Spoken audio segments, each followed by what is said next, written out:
Well, good morning and welcome to Northern Maine Productions. It is spring 2026. Today is April the 18th, 2026. And I'm back on this snapper 30083 that I started to restore here last fall. So I'm going to do a little bit of a recap here on what this was. This machine had been sitting abandoned for just about 30 years. The engine, I later found out, I had worked on this machine. I worked at the place where this was at, and in about 1996, I think it was, the engine got run dry of oil on it, as near as we can remember. The engine seized up, and the guy didn't want to put any more money into it, and he ended up buying a different lawnmower. And at that time, this machine was about 15 years old, I believe. This is a 1981 or prior. This is a Series 3 machine.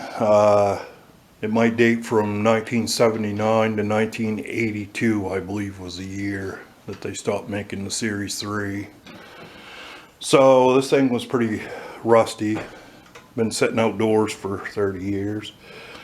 I completely disassembled the whole entire thing last fall. This is the front section off it, obviously, and I'm obviously doing some paint work to it now. And this is the rear section, which is now completely reassembled. I've had all the gear cases apart in this and cleaned them all out. I ordered a bunch of new parts for it last fall, and I just put them in here yesterday. I put all new bushings in this clutch yoke down here.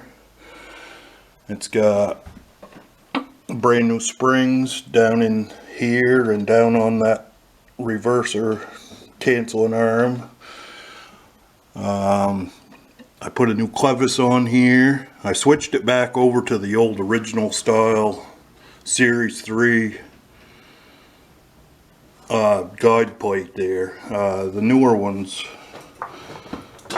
machines have this style on them, and the spring for this newer style one is not available anymore, and the clutch return spring was worn pretty bad on that, and I didn't trust it, so I bought a new spring. The new spring was still available for this Series 3 machine, so I ordered this new clevis and a new spring because all this stuff was missing off of this, and the clutch yoke was missing off of it too. So I put this together, and this was one of the areas down in here that I found a little bit irritating to me. Now, allegedly this had a roll pin in it when it was new, but it seems to me like I remember seeing these with a roll pin in them, but none of these clutch yokes I have around here had the roll pin in them. I don't know whether they fell out over the years and but that was kind of a bad deal, having that spring hooked in the hole. There's two holes here, and if you hook the spring in there, it rubs really hard on the side of this and it wears the spring out. So I devised this deal here. I drilled that out to 1/4 inch and put a 1/4 inch bolt in there and knotted it on each side, so I can hook the spring to that instead of having that roll pin in there. I don't see anything that's going to be wrong there. So basically this is ready to work. Basically all I got to do is put the engine on this, and I got to paint the other side of it. I haven't painted the top side of it yet. When I get the engine on here, I need to fill the gear cases up before it goes into service. I didn't bother putting the gear oil in these yet because you all know these things weep and they drip everywhere. So I'm going to put the double aught snapper lube in it, because this older style case is not sealed up very well for gear oil, and they'll spew gear oil out of them everywhere. They'll actually spew the double aught grease out of them too. So The brake bands often get contaminated with grease on these things. So, and I can tell you what, this is the cleanest that this will ever be right now.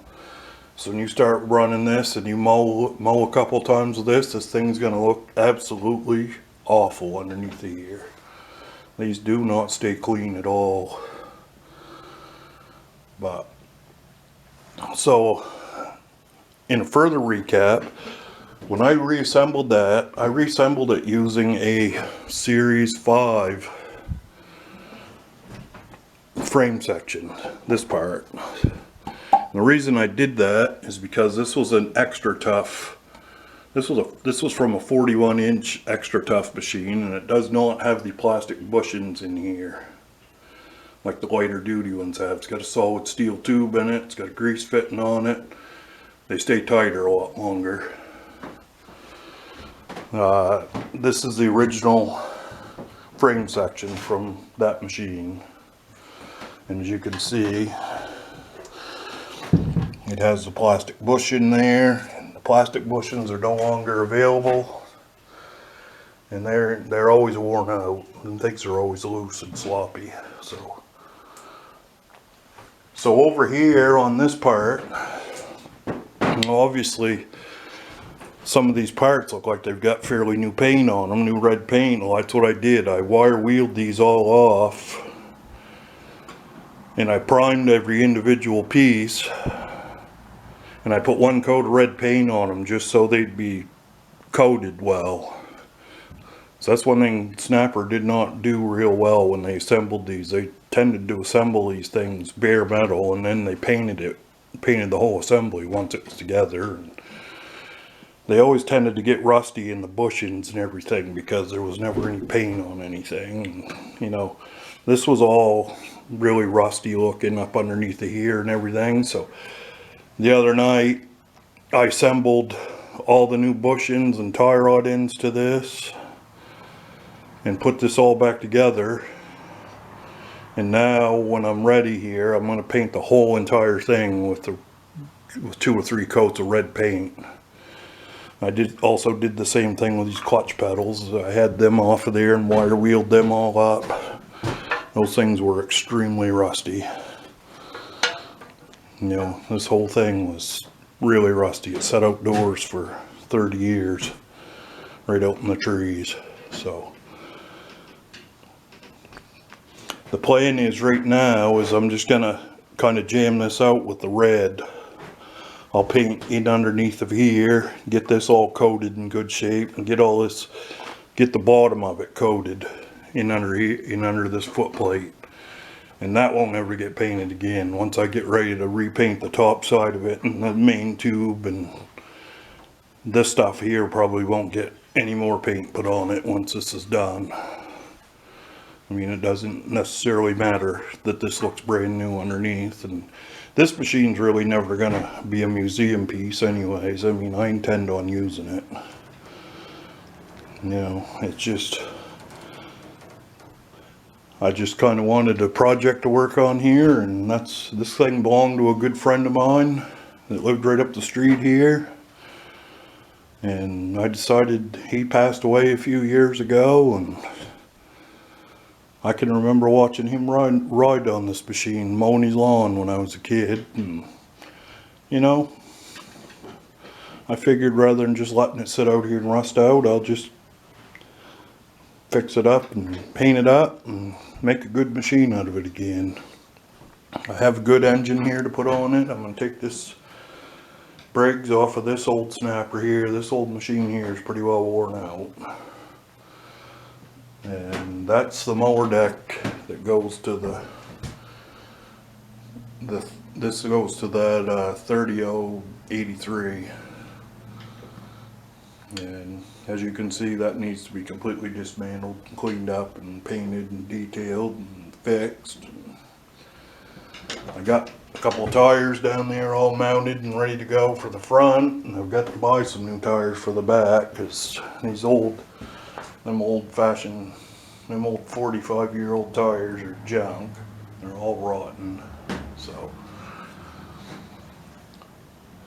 anyways, I guess I don't have much more to add to it here. I'll put a before picture in the video here somewheres to show what it looked like when it was assembled when it first got here. It was a pretty hideous looking old thing. But anyways, everything's looking pretty good here so far. I haven't run into any major calamities. I took the piece, this is a piece that I talked about last year that was missing. This barrel with a spring in it, I took that out of that old snapper behind me here this morning.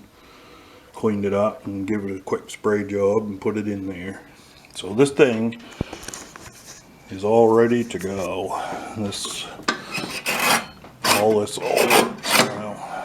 All I gotta do is put the engine on it and the drive disc, and well, I guess I gotta get back at it. I got lots to do. There's hundreds and hundreds of little pieces here that need to be painted and detailed, so that's what I'm mainly working on. My objective right now is to get these two pieces mated back together and get it all painted, and then I'll assemble it from there. I'll get some tires back on it and get it so it's rolling, and I'll have to get the seat bracket painted, and I gotta get a seat for it.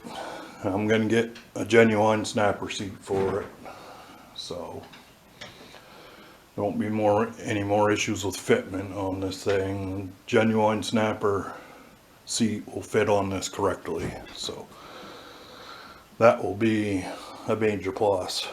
So anyways, I guess that's it. Until next time, I'll bring another video here at some point. Have a good one. Bye bye.